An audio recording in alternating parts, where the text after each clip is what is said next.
Should be topic number 4. Should be topic number 4 says, hashtag ADOS. I thought y'all was all about fighting the man. LOL. Have ADOS been undermining Pan-Africans' fight for equal rights and justice? Is he a hero or a foe? I'm guessing the he we'll learn about in the attachment. It's going to take us to YouTube. We'll watch the video and then we'll discuss it.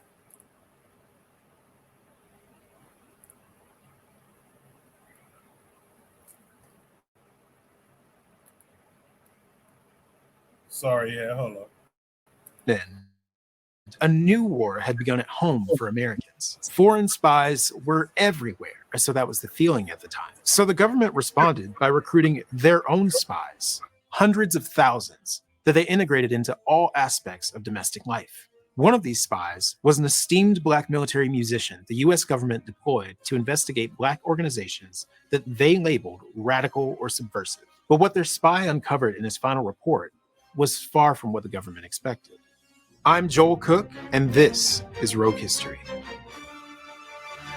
The legacy of Walter Howard Loving is one primarily of a celebrated military musician, but the details of his double life remain classified for over 60 years. In 1986, these files revealed that the Military Intelligence Division, or MID, was deeply concerned that Black Americans were colluding with German spies in order to destabilize the United States. But as a mostly white organization, it would be pretty difficult for the MID to move around segregated Black communities without being noticed. So they recruited Loving to do their spying for them.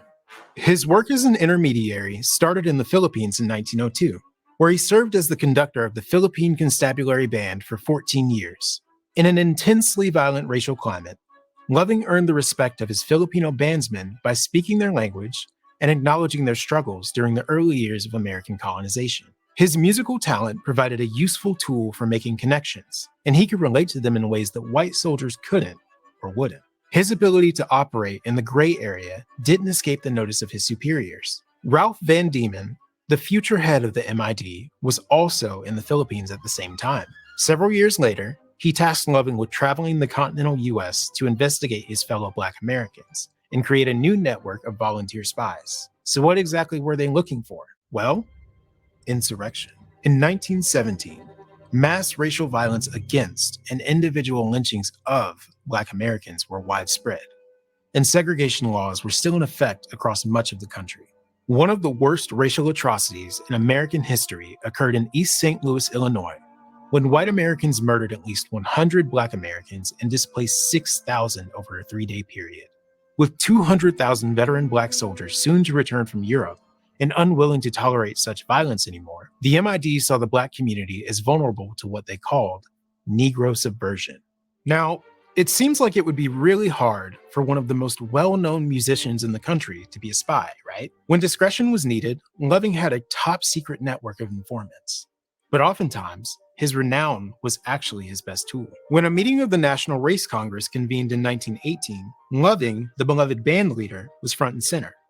But after the meeting, Loving, the government agent, wrote to the State Department with a request to deny passports for the speakers, who planned to reveal American racial issues at the upcoming Paris Peace Conference. Loving's status as a celebrity in Black communities allowed him to access spaces and people he could manipulate openly or otherwise to get in line with the agenda of the MID. Among the most dangerous actors to the MID were Black newspaper editors like the young socialist leaders A. Philip Randolph and Chandler Owen. One article in their newspaper, The Messenger, declared, "Patriotism has no appeal to us, justice has. Party has no weight with us, principle has." Even though it might sound tame in today's standards, this publication and others like it were considered a betrayal to the US government. This was the middle of a time known as the First Red Scare. During this period, when Russia's Bolsheviks toppled the Tsar and withdrew from World War I, socialism was viewed as a significant threat to the US government. German intelligence agents supported the Bolshevik movement by assisting Vladimir Lenin's return to Russia, which fueled concerns among US officials that a similar socialist uprising might occur within the United States. Loving would often approach targets like Owen and Randolph directly, with firm but friendly warnings about their anti-American stances. But He also advised Black newspaper editors on how to avoid having their publications banned from the mail, even when he disagreed with their anti-war messaging. Despite Loving's warnings, Owen and Randolph were arrested under the Espionage Act for their outspoken opposition to Black participation in the war. It couldn't have been easy for Loving to balance his personal perspective as a Black man and professional obligations as a government asset. In a November 1917 memorandum, he declared, "I am the most loyal to the race with which I am identified, but not to the extent that I would see the blood of thousands of American soldiers shed upon a foreign battlefield before I would consent to lend my assistance either by deed or pen to help win the struggle." Born to formerly enslaved parents in Virginia, he understood the desire for racial equality. Even within the MID, Loving still faced discrimination. His office was in a completely separate building from his white colleagues. As complicated as it was, Loving's goal was to protect both the people he loved and the nation he served. After an insurrection by Black soldiers against the abuses of Houston police in August 1917, and the Army's swift execution of 13 of those men, Loving successfully intercepted popular speaker Roscoe Simmons on his way to a rally in Virginia. He convinced Simmons that it was critical to counter the angry mood of the audience with a rallying cry for African American patriotism. After the speech, the public, who had come there to protest, were suddenly joining in on a rousing rendition of the Star-Spangled Banner, played at the request of Loving. From then on, Loving would send Roscoe Simmons letters and give him talking points. In exchange, it was arranged that military intelligence would pay for Simmons' expenses for his nationwide speaking tour. And just like that, another asset was added to Loving's network. Though his role in the MID made it appear otherwise, Walter Loving was a strong advocate for Black Americans. Just before he retired from the MID, he submitted his final report on Negro subversion, writing just after the horrific Red Summer of 1919, during which white supremacist terrorism and race riots occurred in more than 36 cities across the US. Loving used his strongest words yet in an attempt to call for change. He leveraged the threat of socialism in his message, writing that, "Unless there is some quick and radical departure in the present policy of the government on questions affecting the welfare and rights of its Negro citizens, the time is not far distant when greater numbers of Negroes will be converted to socialist doctrines." He also described housing segregation as a public menace. He criticized the War Department, who he was working for, on their handling of racial violence on the home front, stating that they provided no redress or relief, which intensified discontent. He noted that sick and wounded Black soldiers returning home were denied accommodation and forced into segregated cars, under the supervision of the very government for which they had risked their lives. Despite all of this horrible mistreatment from their own country, not one single Black American was found to be spying for the enemy. Whether Walter Loving knew that would be the outcome is unknown, but he did know that Black people could not afford to be denounced en masse as disloyal. And he used the best leverage he had to try to protect Black people from injustices that might make them susceptible to subversion in the first place. After retiring from the MID, Walter Loving returned to the Philippines to continue his work as a band leader. He unfortunately died during the Battle of Manila in World War II, leaving behind a complex legacy few people would ever fully know. In order to thrive in an oppressive system, marginalized people require not just those who want to fight the system, but those who are willing to work inside the system. As a veteran of the US imperial era, Loving was under no illusion about the racism and wanton violence of America. Both in the field and on the home front, he saw just how brutal white supremacy was to marginalized people. But his appointment to the MID gave him the ability to influence the structure from the inside. And it worked. Loving's report made its way up the chain of command from the MID director all the way to the Secretary of War, and even across the pond to the British government. When we talk about spies, we often jump to label them as heroes or traitors. But it's easy to forget that these historical figures were often in circumstances that we could never imagine. What if we were willing to accept the gray area, just as Walter Loving did? What do you think? Tell us in the comments.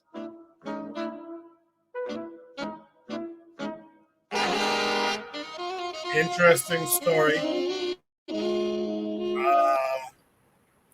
Very long way of kind of getting to the point here that Africans in America could be used as spies amongst their own people, not just in America, by the way, too. As you can see, also in the continent. I like what Trigger Happy 262 Plus said in the chat. He says we have to differentiate COINTELPRO concocted hashtags, moderate black people who believe in an America project, and revolutionaries in the making who believe in an African project. Jose is out there in the chat. He says Kanye was right. I'm sure he's referring to slavery was a choice. Yona B says yes. Very cool story. So with that said, I guess let me let MG2 start it off for us. MG2, what say you to the prompt and to what you saw in the story?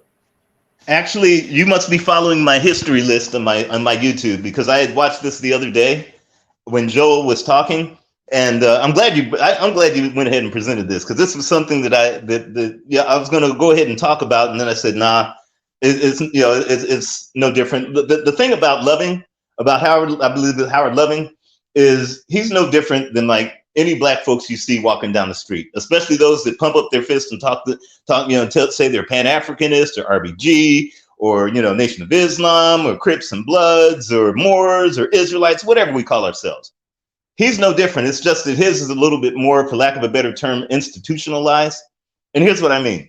You can't ride two horses very long to a destination. Pretty soon, one horse is going to have an agenda to do what it wants. He was riding two horses. Okay, let's just keep it plain. He rode two horses. In other words, at one side of his mouth, he's like, yeah, I'm gonna do everything I can for black folk, but still yet I depend on someone else to go ahead and secure my survival, for lack of a better term. And so therefore I will do whatever they need to do. But it ain't no different than rappers, ain't no different than folks that even call themselves Pan-Africanists. Like I said, at the end of the day, you have to go buy water from someone else. Therefore, even if it's unconscious and it's not something that is active, even if you're passively, maybe not like Loving was, but you are passively going ahead and giving something to someone who is your competitor. We call it enemy, you name it what it is. Loving was active in what he did. His thing was, look, hey, Master's going to take care of me, so I'm going to ride that horse, and then I'm going to ride the horse to let black folks know that, hey, I'm in your corner. Hey, that's everywhere you walk down the street. Look at Crips and Bloods or anyone else. There's, they ride the Master horse more than anyone else, as many bodies that they put in graves. So it's just, when I saw that the other day, I was telling myself, I said, you know what, this ain't no different. The thing is do you have the introspection, or even not only just the intelligence, but the maturity to see that, hey, all of us, we're not that level that he's at, but we're all riding two horses.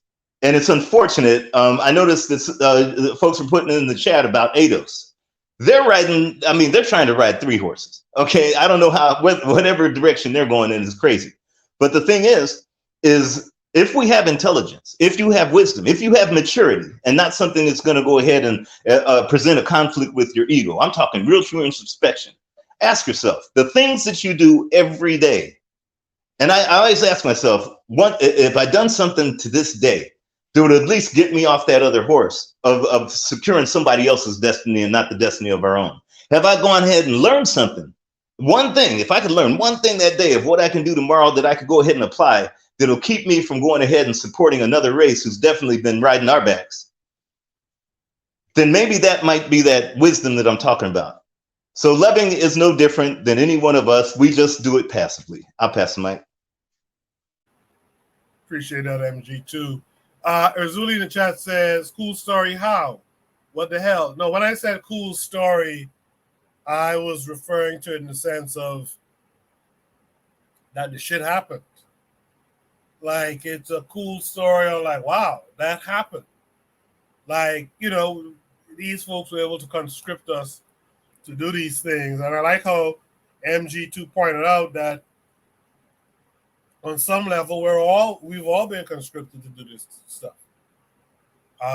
Maybe not on this guy's level, but we all kind of feed into the empire. I saw a Bahamian guy on Twitter this past week talking about Pan-Africanism and how, if we're serious, we should all get out of these people's country because we all help,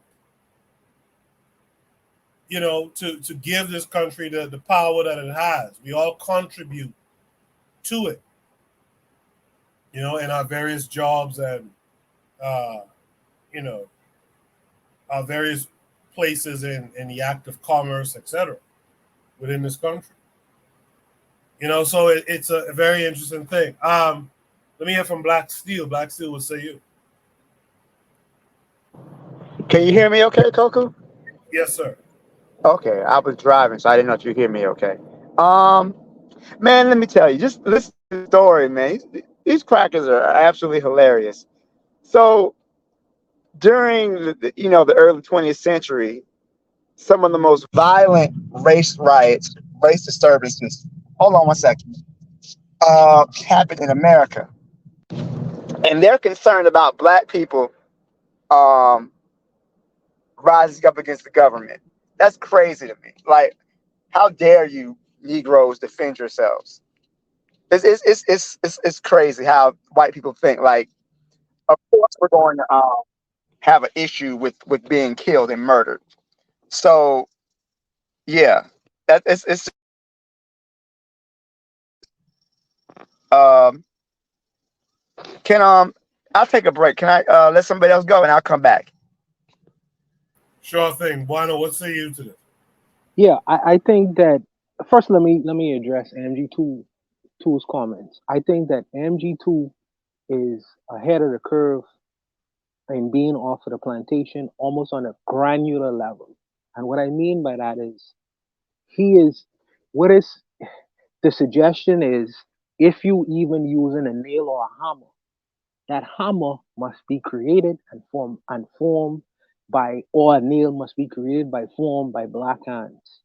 If you are not doing that, if someone else is making that for you at some level, even if it's on a passive one, you are still on the plantation.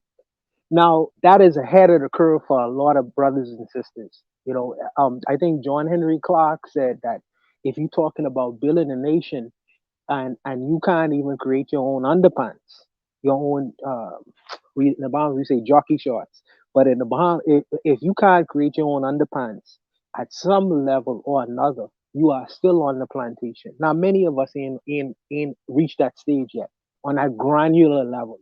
I think that for me personally, you have to meet people where they are and gradually take them there. We are not there yet in terms of, but we should be walking towards that direction. I would say that. And I think that for us, we are stagnant where we are comfortable to one degree or another on the plantation, pointing at others, and looking at them and say, well, they are extremely on the plantation. They living in the big house where we in the field, but we still on the plantation.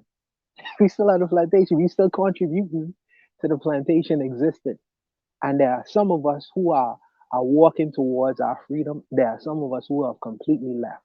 But I think that for us, we should be headed towards that direction. We are not there yet.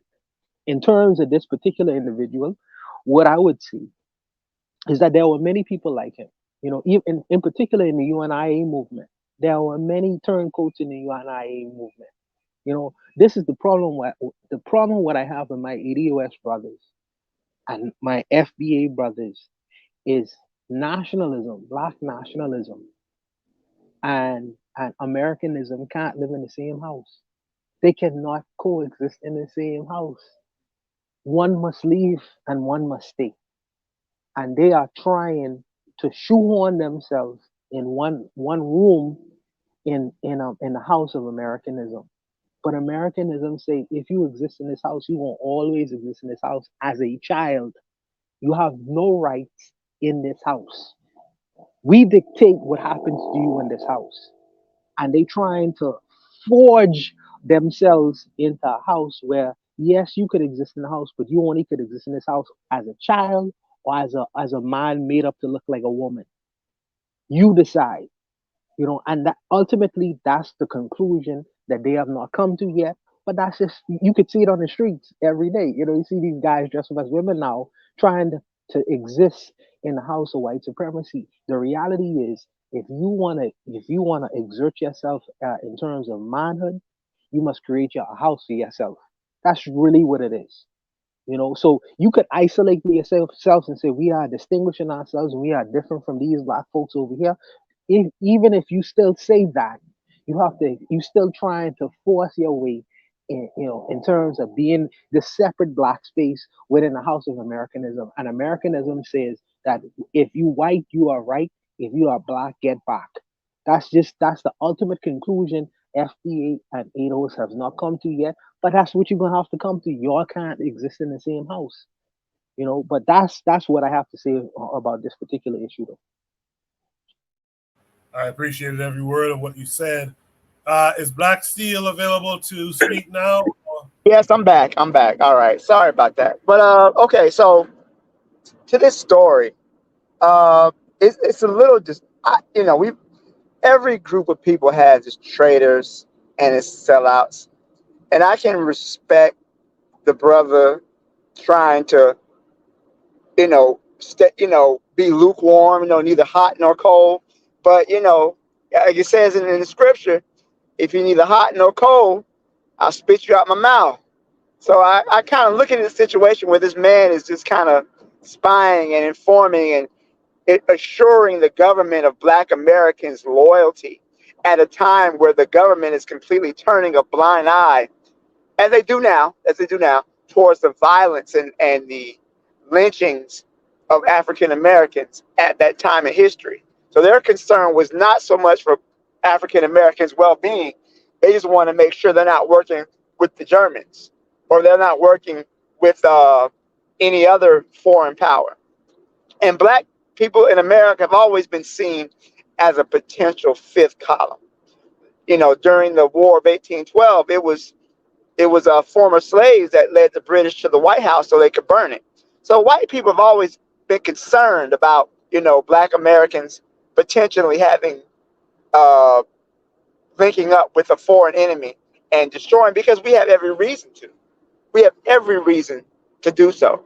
But even at that time, here we found Black people were still loyal. And for the most part, they still held some belief that America could actually live up to what they were claiming to on paper. But in reality, we know that's not the case. So, this man and his infiltration, he was really just trying to steer Black people away from more radical moves, more radical politics.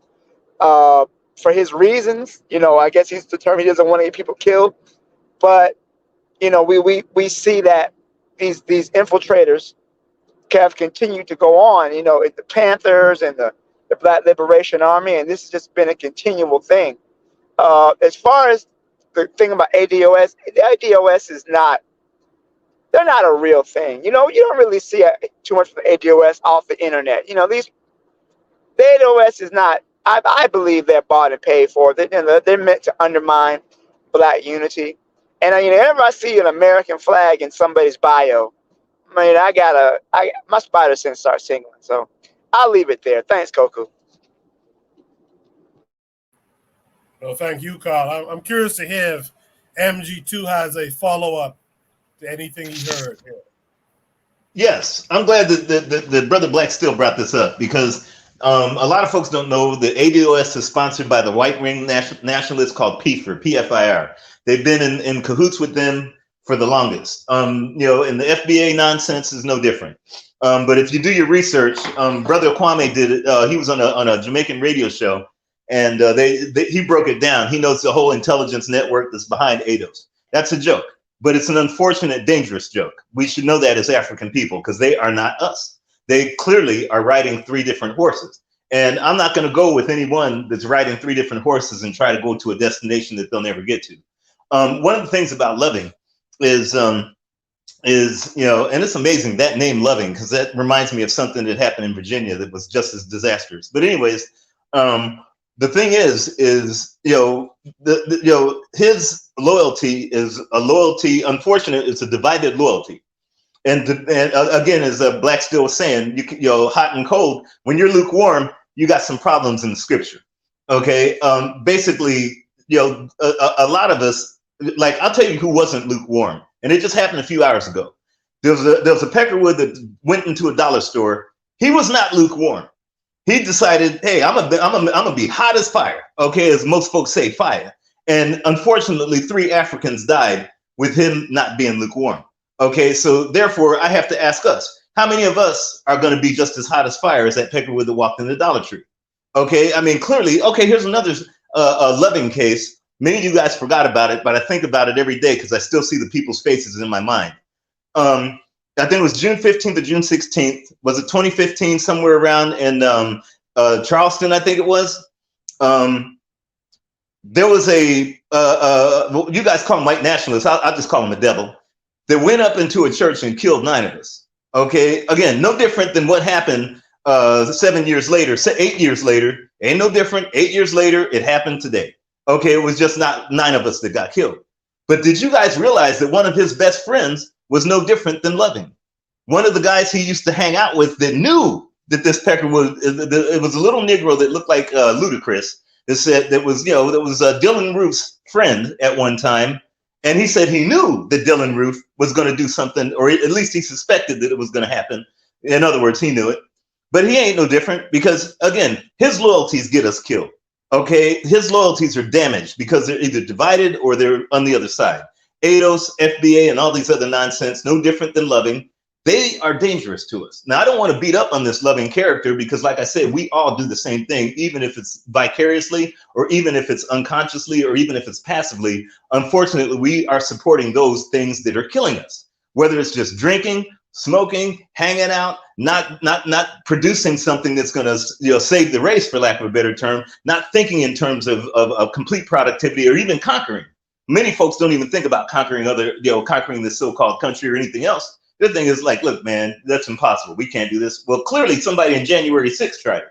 So the thing is when I say, that this individual, no different than this Loving, if you don't know who you are, I don't want to be around individuals or even let them try to even lead, because when the thing that got me was the fact that he went where we were protesting, where we had a sense of collectivity, and he went in to go ahead and drop ice water on a fire that could have burnt them crackers down. He dropped water on it and says, and at the end, folks were not protesting, and now it was this kumbaya moment. That is no different, and it's no different, and it's no less dangerous than ADOS, FBA, Israelites, Moors, and all these other segmented things that folks put on themselves not to face the real 800-pound gorilla in the room. And that 800-pound gorilla is we as African people we're at war. We're at war not only with Peckerwoods, we're at war with everything that has productivity. In other words, they manufacture the products, goods, and services that we want, need, can't do without, and ready to kill for. We're at war with the Vivek Ramaswamis. We're at war with the Trumps and the Bidens. We're at war with the Gomez down the street. We're at war with the Phing Lu over there at the Vietnamese shop, whether they're beating up on sisters or not. We're at war because of the fact that we as an African people have not secured our destiny, and unfortunately it's being controlled by others. I'll pass the mic. Appreciate it. Does anyone want to add any last thoughts to this prompt? All right. If not, let's go to what will probably or likely be, but maybe not, the final prompt of the night, seeing that we're trying to end at 11:30. Hold on a second. We're going to shoot the breeze topic number 5 tonight.